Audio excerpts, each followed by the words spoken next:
This is it. I feel it. I feel it too. What am I feeling? Leave town. I don't. Christmas, Christmas, Christmas, I love you. Christmas, Christmas, I love you. You let it out about Christmas every day. Christmas specials. Whether you like them or you don't like them, they're number one. We all have our favorites, the classics that we all look forward to watching every year in order to get that warm, fuzzy, nostalgic feeling that comes with the holidays. You got your Frosty, your Rudolph, Elf, Christmas Story, those Jax Films videos that get less and less funny every year you watch them. But the ones I find to be interesting are the ones where some kind of non-seasonal franchise or brand tries to break into the realm of the holidays, to varying degrees of success. At worst, you'll end up with a confusing oddity, but if you get it right, you've got something real special on your hands. I mean, when I was a kid, I thought this guy was National Lampoon himself, so that just goes to show how a good Christmas special can really add something to your franchise and become a pop culture icon in its own right, and generating that sweet, sweet seasonal cash for the studio. That brings us to today's subject, My Little Pony, A Very Minty Christmas. This 44-minute special was an attempt by Hasbro in 2005 to bring their newly revitalized My Little Pony toy brand into the realm of holiday movies.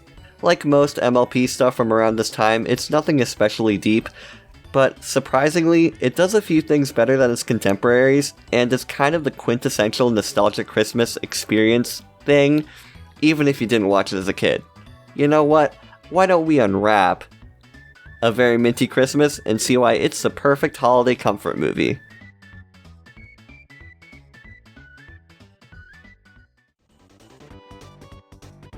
The movie starts off with the best song ever, sung by Kathleen Barr, where they establish the pony's love for Christmas and all the trappings that come with it.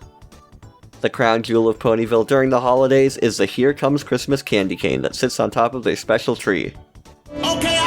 Apparently, the glow of the candy cane helps Santa Claus find his way to Ponyville every year, so if the candy cane ever gets broken, then no Christmas.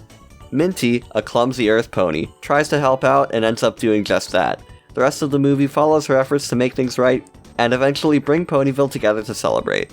From the beginning, they really beat it into you how clumsy Minty is. Like, she knocks this over, she knocks that over, we get it, okay? This is part of a whole series, and the only one to focus on Minty as a main character, so a lot of the returning cast don't get any big moments. Pinkie Pie is here as Minty's friend and the voice of reason. And Thistle Whistle, this Pegasus character, she always assumes the worst about everything and has this quirk where she does this little whistle. Compared to her first appearance, her whole shtick is toned down. Originally, she was really annoying and basically the G3 version of Sprout, but without the, You and your stupid racism! I've never really had a place to mention this, but the animation in this generation is kind of weird to watch, because in the beginning it was really fluid, but had this offline quality, and now we have these thicker, smooth outlines and digital shading, but more standard TV-looking animation. I think it's an even trade-off in terms of effort. Some people like to complain about the G3 pony faces looking too realistic, and I kinda see where they're coming from. In certain angles, they're just off. But I've seen way worse. Certainly not as bad as whatever they had going in the 80s and 90s. Front-facing ponies pre-Friendship is Magic have never looked good. In terms of the backgrounds, there's a distinct lack of snow for a holiday movie. It's supposed to be a very minty Christmas, not a very minty early April. Like, there's just too much green here for me to believe it's actually Christmas during some of these opening scenes. It's nice how most of it takes place at night. In a lot of these, the sky is a sickening cotton candy pink. The night sky filled with all these clouds creates a great atmosphere when you've got all the lights everywhere. It was a clever choice on their part. Ponyville just looked so cozy. Jingle my bells, baby. Jingle my bells, please.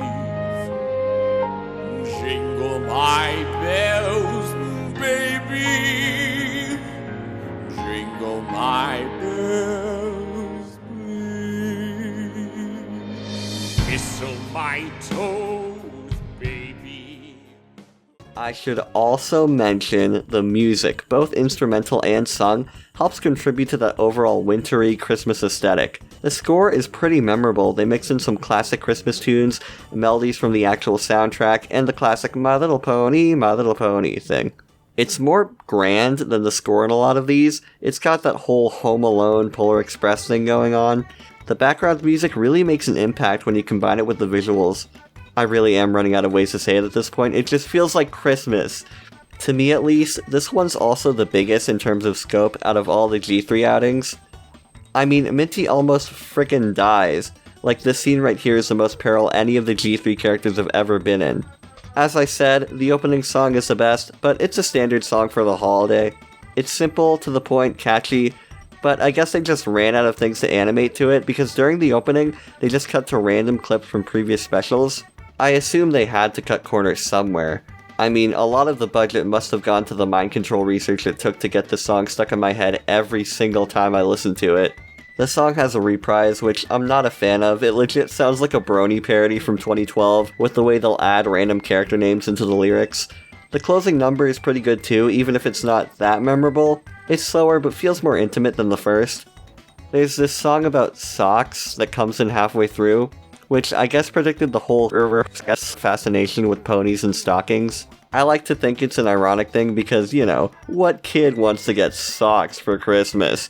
If they wrote it with that intent of it being a joke, I gotta give them credit for it. At worst, the songs are tolerable, and at best, they get you in the mood for the holidays. And that can be said for the whole movie. It really captures the feeling of being a kid around this time of year. Minty as a character even embodies the child in all of us. Naive, clumsy, but full of wonder. Around this time of the year, we've all got a little bit of Minty in us. Ew. The movie might not have that much depth, but it's comforting. That usually isn't a requirement for comfort media.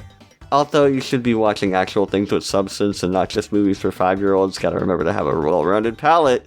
Even though I've never watched this movie as a kid, it manages to get me emotional and make me all nostalgic for Christmases past, with its jolly aesthetic, fun simple story, and the mid-2000s production value. It's just something to watch to get you into the mood for the season. Don't go in expecting anything groundbreaking. I go back to what Jenny Nicholson said in her Land Before Time video, where, you know, we're not saying it's good in the way that something made for grown-ups is, air quotes, you know, good. It's good in the way something made for kids is, or for people who can't let go of their childhoods, aka just everybody on the internet. You don't remember, you did not have a childhood. You were not a child. You retroactively did not exist.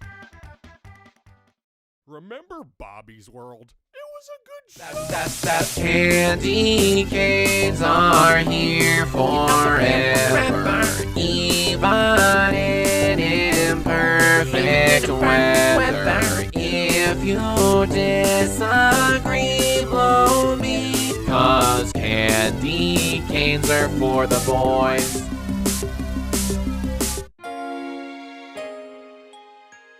A Very Minty Christmas didn't change the world or become an instant classic that gets rerun every year, but it's good. It's a Christmas, holly, jolly, Jesus manger, all that. I feel like I'm saying the same thing every 2 seconds now, but happy holidays, everybody. Whether you celebrate Christmas, Hanukkah, Kwanzaa, or anything else, I hope you enjoyed it and have a good end to your year. As a quick little update, videos are still going to be coming out slowly until probably next spring.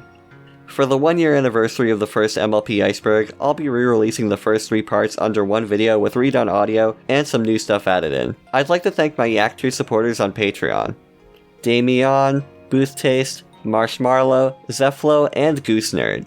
If you'd like to support me on Patreon, go to patreon.com/shunks or click on the link in the description below. And if you care to do a little Christmas gift to moi, why don't you hit that subscribe button, ring that bell, leave a like, and comment even. Anything helps. And also, don't forget to follow me on my socials too, linked in the description. Now, if you'll excuse me, I'm gonna go watch Curious George A Very Monkey Christmas, which does everything A Very Minty Christmas does, but better.